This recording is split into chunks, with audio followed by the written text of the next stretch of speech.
네, 안녕하세요. 고쳐주는 삼천둘의 성형외과 전문의 성승욱입니다. 이제 상담을 하다 보면은 이제 앞트임 복원 단독으로만 이렇게 해결이 되는 경우도 있지만은 쌍꺼풀 수술도 필요한 경우들이 있거든요. 이거는 원장님들마다 좀 의견이 갈리긴 하는데 따로 해야 된다, 아니면 같이 할 수 있다, 뭐 의견이 분분한데 저는 앞트임 복원과 쌍꺼풀 수술도 같이 할 수 있다라고 생각하고 실제로 그렇게 많이 수술을 하고 있거든요. 그래서 오늘은 앞트임 복원 수술과 동시에 쌍꺼풀 재수술을 시행한 케이스를 가지고 여러분들과 이야기 나눠보려고 합니다. 수술 전 상태를 보시면요, 우선 앞트임 쪽을 보시면은 좀 누워 노출이 다소 있고 너무 날카롭고 약간 째져 있고, 사람들은 이거를 갈골이라고 하는데 저는 갈골이라고까지는 아니고 약간 밑으로 좀 파여 있어서 인상이 다소 사납게 보이는, 강해 보이는 부분이 있고, 여기 보시면은 이렇게 앞트임과 쌍꺼풀 흉터가 이어져서 넓게 흉터가 있는 케이스였습니다. 그리고 눈을 보시면은 쌍꺼풀이 다소 크고 약간 소세지 같죠? 그리고 약간 졸려 보이는, 약간 안검하수가 좀 덜 교정됐거나 아니면 안검하수가 제대로 수술이 안 되어 있는 그런 상태고, 눈꺼풀도 약간 꺼져 있는 상태였습니다. 그래서 저는 흉터 절제를 하면서 앞트임 복원을 동시에 시행하고, 그 다음에 라인을 조금 낮추면서 눈매 교정을 하자고 환자분께 권유를 드렸습니다. 수술하고 실 제거 후 상태입니다. 보통 쌍꺼풀 수술은 실 제거를 제가 한 5일에서 6일차 정도에 하고요. 앞트임 복원인데 흉터 제거가 동반된 경우에는 7일차에 반 뽑고, 그 다음에 뭐 10일이나 11일차에 반 뽑고 이런 식으로 나눠서 뽑는데요. 어쨌든 요거는 실 제거 후의 모습이고요. 그렇게 많이 부어 있지는 않은데 지금 보시면은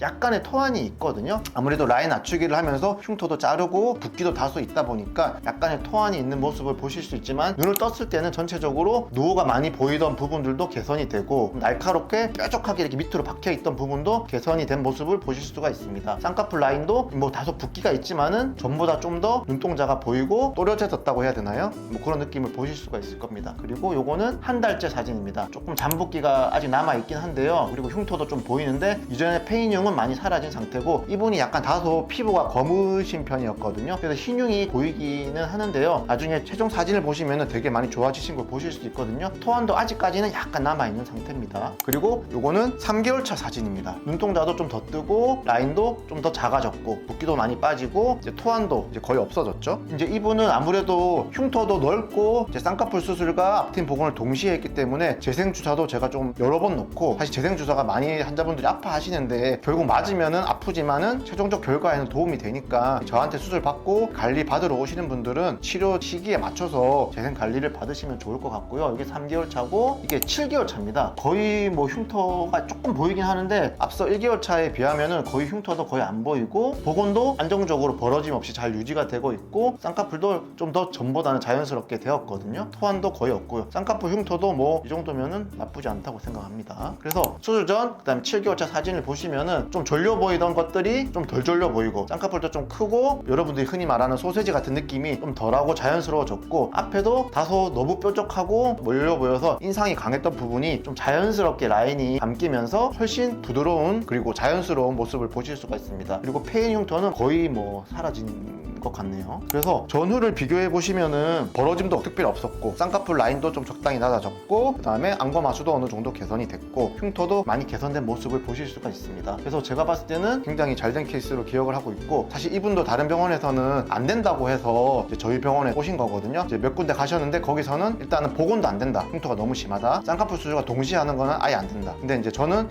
할 수 있다. 물론 이제 환자분이 만족하는 기대치를 100% 만족시킬 수는 없지만은 지금보다는 무조건 좋아진다. 그리고 동시에 하는 경우도 저는 많기 때문에, 환자분이 라인을 아웃라인으로 빼는 거면은 복원을 하면서 라인을 빼는 건 사실 안 되거든요. 근데 이거는 라인을 낮추고 자연스럽게 하는 거기 때문에 복원과 동시에 하는 게 훨씬 더 수술도 수월하고 더 잘 되는 케이스라고 보시면 됩니다. 그래서 환자분들이 많이 궁금해 하시는 게, 동시에 할 수 있냐? 나는 할 수 있다. 그럼 둘 중에 먼저 해야 되는 거는 꼭 어떤 거냐? 그러면은 저는 사실은 이렇게 말씀드려요. 환자분이 더 싫은 걸 먼저 해라. 근데 일반적으로 그냥 수술 원리만 따지면은 보통은 복원을 먼저 하고 그 이후에 6개월이나 1년 지나서 쌍꺼풀을 하는 거를 조금 더 추천을 드리는데요. 근데 그거는 이론적인 거고요. 일단은 저는 환자분이 더 싫고 더 스트레스 받는 거를 먼저 해라, 그렇게 말씀을 드립니다. 근데 동시에 할 수도 있다는 점, 동시에 하는 거는 가능하다. 네, 그렇게 아시면 될 것 같습니다. 그래서 오늘은 마침 이렇게 흉터까지 있고 세 가지 문제점을 동시에 가진 환자분인데 잘된 사례가 있어가지고 여러분들과 이런 것들을 공유하면 좋을 것 같아서 한번 설명을 드려봤고요. 수술 선택을 하는 데 있어서 도움이 됐으면 좋겠고, 여러분들의 수술 수술이 항상 마지막 수술이 될 수 있도록 항상 제가 기도하겠습니다. 그리고 궁금한 것이 있으면 언제든지 댓글에 남겨주시면 제가 아는 범위 내에서는 시간을 내서 꼭 답변을 드리도록 하겠습니다. 지금까지 고쳐드는 삼촌들의 성형외과 전문의 송승욱이었습니다. 감사합니다.